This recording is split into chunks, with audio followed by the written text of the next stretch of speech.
I apologize for barging in. I have no appointment. I just had to see both of you to try to understand all of this, and if possible, to reach a good faith agreement. Well, a $100 million check, plus commitments to quota-based minority hiring and promoting will be viewed as encouraging. While restitution and policy changes are certainly on the table, I want to first understand where we erred in your eyes, and then view our different perspectives within the common framework of our years together at college, and perhaps a certain shared course in philosophy. That course has plagued me for over 20 years. Our good Professor Tibby, determinism. Are we truly responsible for the things we do? How I've tried to project that inevitability notion to deny it as secular hogwash, to assert we are always free, given by the hand of God to do what is right or wrong by dint of our own volition. By acts we alone control. But my own eyes have witnessed such aberrations. Addiction in so many forms, social repression, too much for some to overcome, yet others seem to rise above it.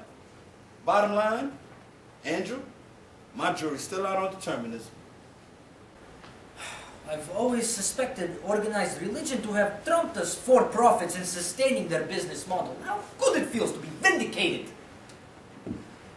May I then assume that your animosity is directed toward all large companies similarly delinquent in executing equal opportunity programs? Or you're not singling out Cormorant for any beyond the pale infractions? Curious choice of language, Andrew, but no matter. In fact, Cormorant is much more egregious than others.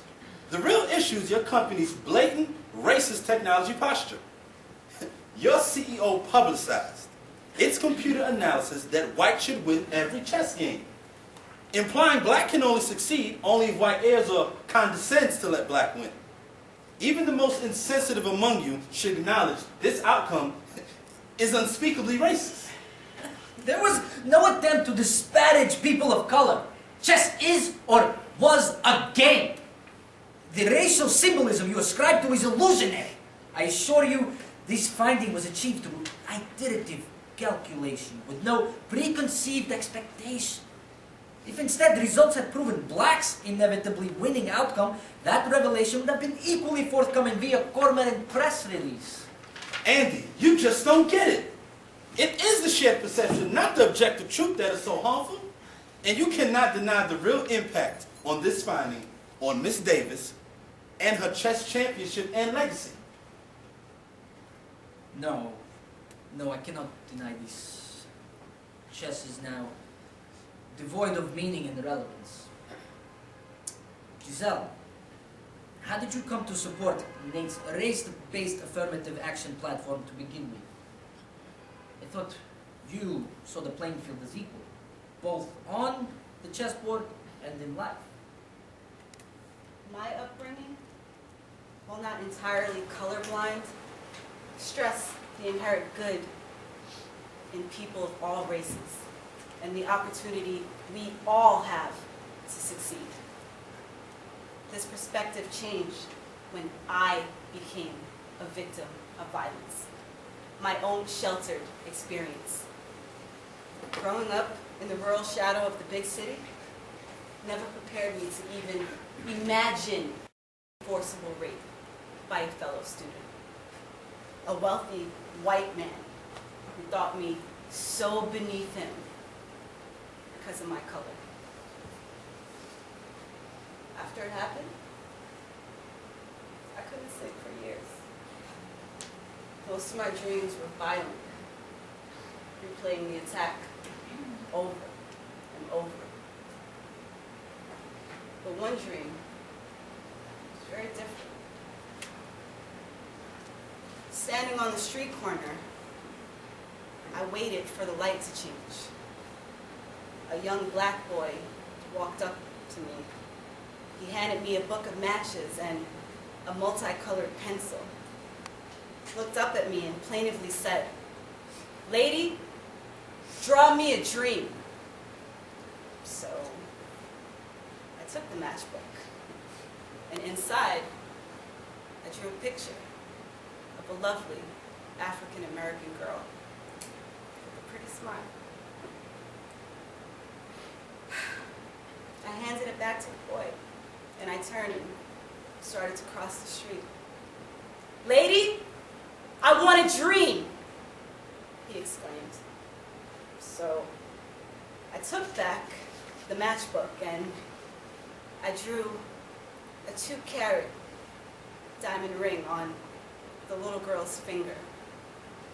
I drew a shiny new Mercedes and an opulent home in the country. When I finished, I handed the matchbook back to the child. His eyes glistened upon seeing my picture.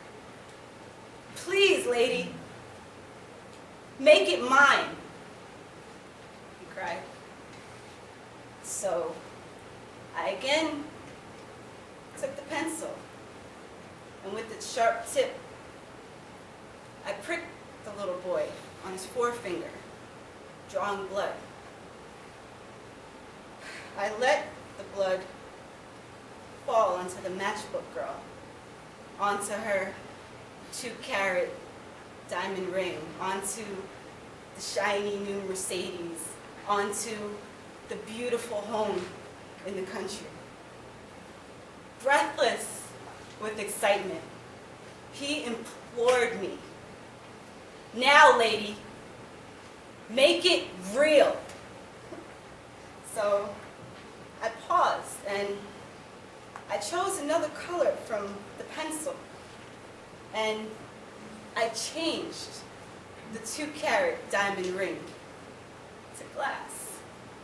And I changed the shiny new Mercedes to an '88 Lincoln. Changed the beautiful house in the country to a 4th-floor walk-up in the South Bronx. Then I took a match from the matchbook and struck it. I then lit the matchbook aflame, and we both watched it burn and just disappear in silence. Then he looked up at me, and he had tears flowing from his eyes.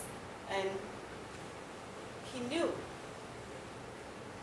It was because he knew that he cried. And then he left me, all alone, on the corner. When I awakened, I called Reverend Nate, and I asked how I might help.